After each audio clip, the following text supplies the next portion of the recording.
Hello everyone, and this weekend I did not unfortunately get to see Hacksaw Ridge. However, I got to see two films, which is I got to see both Trolls and Doctor Strange today.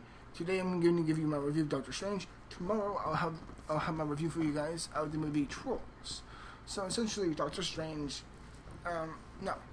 You can ask me a bunch of historical stuff about this. Like, I'm a huge fan of the MCU movies. I think the Blu-ray of the Avengers right here, and also another Scott Derrickson movie, which is Sinister, and I also have The Exorcism of Emily Rose, which I decided to leave off, but whatever. Yeah, like, it would ask me, have I read about Doctor Strange before of the comics? I have, not too much, but I know have a handful amount of info about this. So yeah, I was going to this movie really excited, and this is the last final superhero movie of 2016. 6 superhero movies this year, and I'm now entering the last and one of my most anticipated for the rest of the year. And does this movie deliver? You bet your bottom dollar it is, because Doctor Strange is awesome. I straight up will tell you, I had a freaking blast watching Doctor Strange. Essentially the main story of this movie is, Doctor Strange is a self-absorbed, arrogant, highly smart, extremely skilled and great physician. Oh, I say physician. He's a neurosurgeon. He's a doctor, really. All those things, really, and he's extremely skilled. And unfortunately, due to a terrible accident he suffered, where his fingers and all those sensory parts, like the sensory deprivators he can feel in his hands, were completely, horrifically mutilated. He had to essentially regain control of them back, and essentially because Western medicine has failed him, he's forced to go to the East, in Tibet of all places, to find this supposed, the one wizard, but this almighty person, or this type of guru at least, played by Tilda Swinton, essentially part of this type of, I would say, you kind of do say in the movie it's a bit of like a cult, but it's like a really cool one at least. And and essentially he asked them for help, asked them essentially not just for help, but for how to help his hands. But they also said to him, hey, we're also not just that. We're this whole part of like this type of magical type of wizard type of people. And essentially, an apprentice of who was once, I forgot this character's name. Let's see.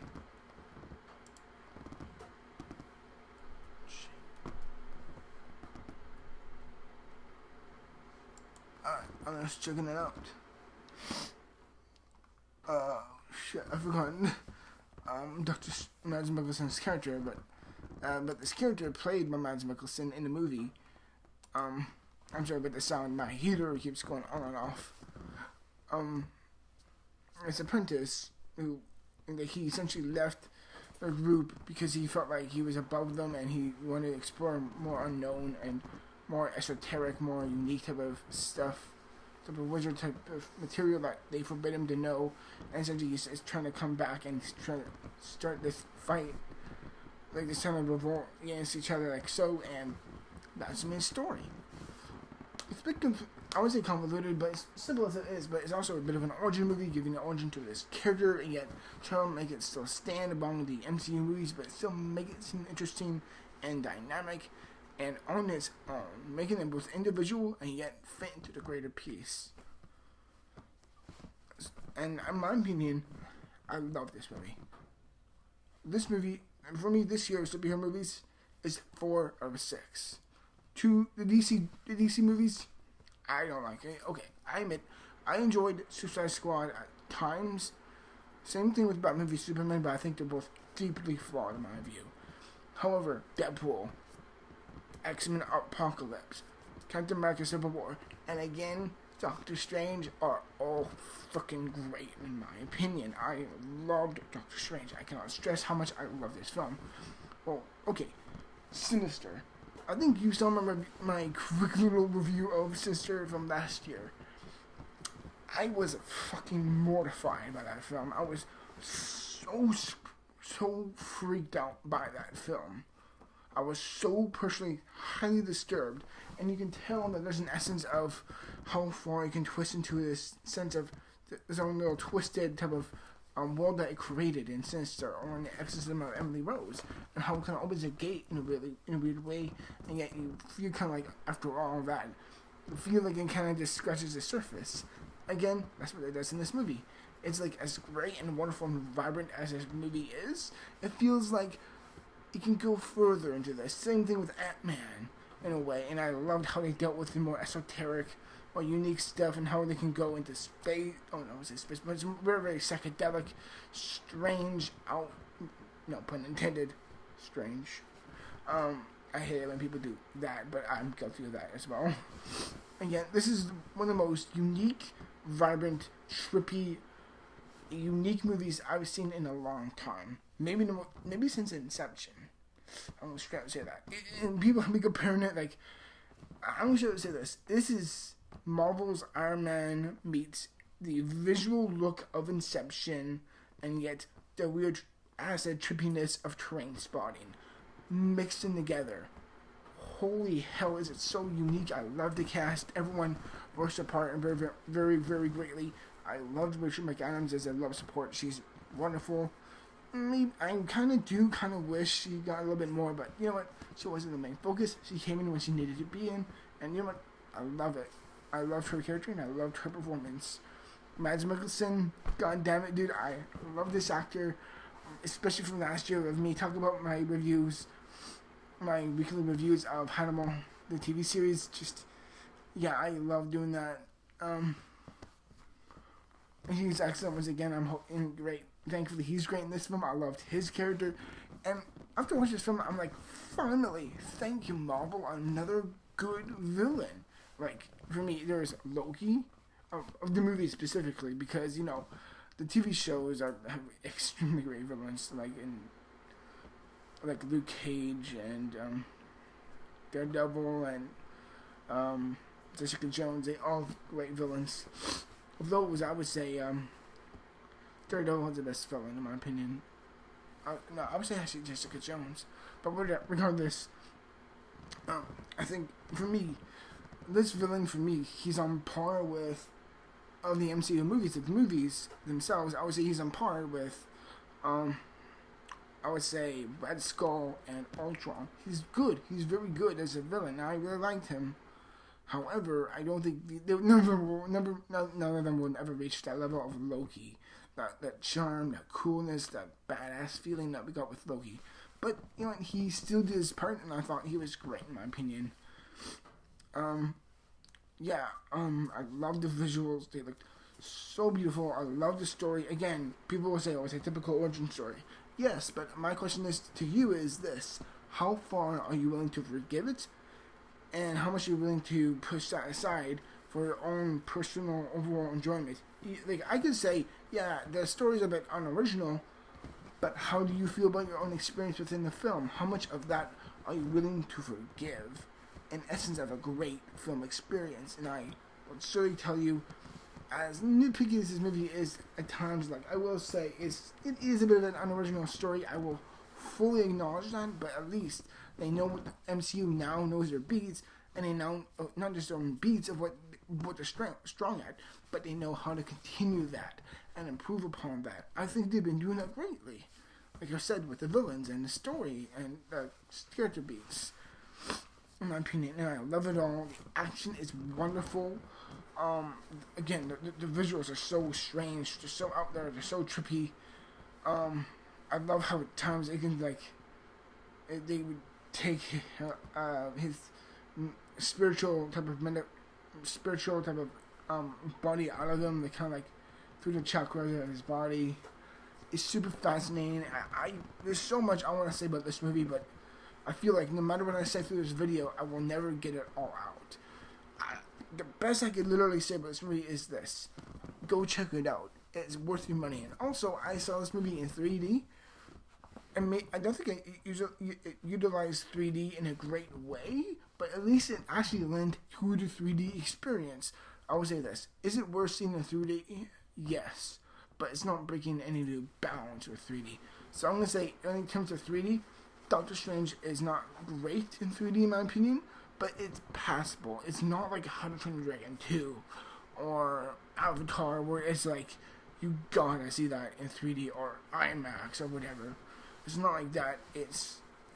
When I say, like, you know, I don't know. It's just incredible. That literally, like I said before, the best thing I can say about this movie is go check it out for yourself. Because in my view, it really is beyond words. It is extraordinarily unique, fun, vibrant, and interesting. And I loved the Eastern feeling it had of philosophy and these certain things that happen and how it kind of delivers into that.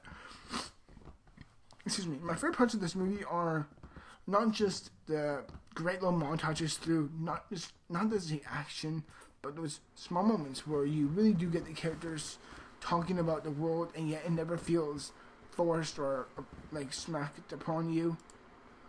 It still very much feels like it comes off natural, like dialogue or exposition. It feels natural, and yet you love it. It's just beautiful, and I love the way they delivered it. They delivered it very, very, very well, in my opinion.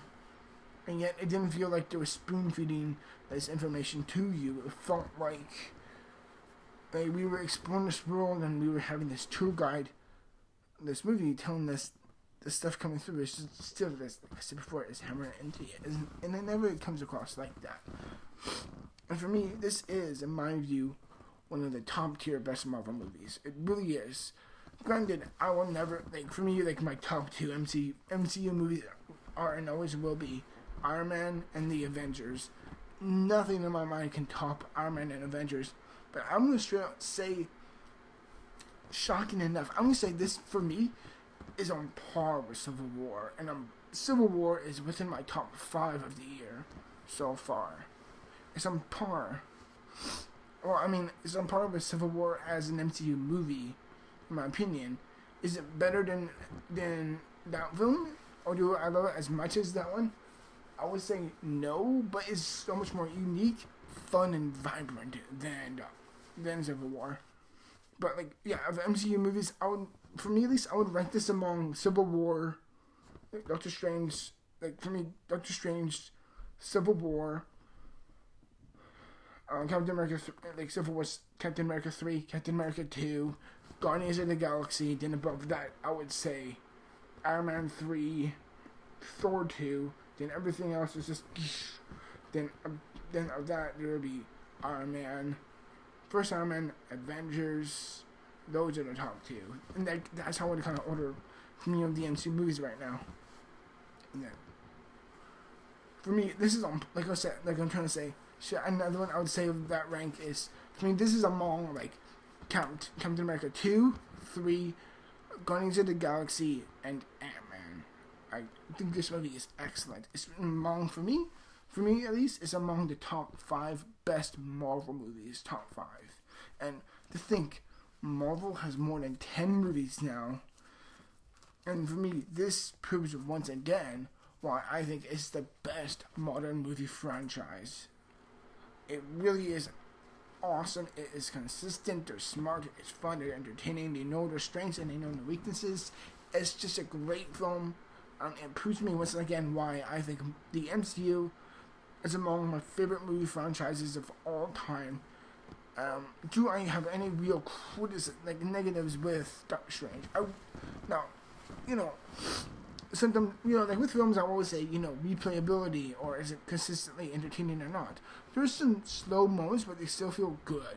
They're never dragged down or boring. Unlike Deepwater Horizon, in my opinion, where it kind of did dip down, where I'm like, okay, get through with it. It was like, this was like so interesting. And yet, those slow moments mattered so much. And, yeah. I loved Doctor Strange. I'm very amazed to say that. This is.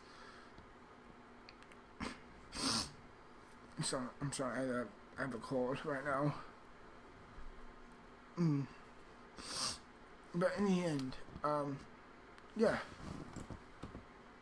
I loved Doctor Strange, and I'm not gonna give it a perfect rating, but I'm gonna give it a very very high rating. I'm gonna give Doctor Strange a 92, 91, 92, one of those two. Alright. That's my percentage of this movie, everyone. I give it a 91 right as of right now, and I give it a 92. 92. That's how it's gonna go with this movie. I loved it. It's one of my standout movies of the year. So right now, I actually really almost have no problems with this movie. I will say it is a little too short for a Marvel movie. Like, it feels like every MCU movie now is like 2 hours and more. I think this is let's just check.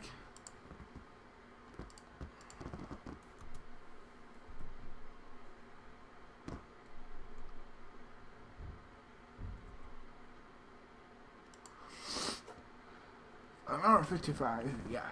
It's just under 2 hours, and I can kind of feel that immediately, and I feel like maybe, I don't know, maybe they could utilize, even when I'm thinking like maybe they could utilize more of their side characters, they still really did, and I really liked Benedict Cumberbatch and Chidabel F4. Oh shit, I tore those names apart. I'm sorry. Oh shit. Chidabel F4. Very great. Again, best thing about this movie in the end is the visuals, the moments, and above all things, Benedict Cumberbatch is fantastic, and I love Doctor Strange. It's for me one of the biggest rates of the year so far, and I give it a 92%. Everyone, that's my review for the movie, and I'll see you guys tomorrow for my review of Trolls. Till then, everyone, thank you very much, and remember, stay strange.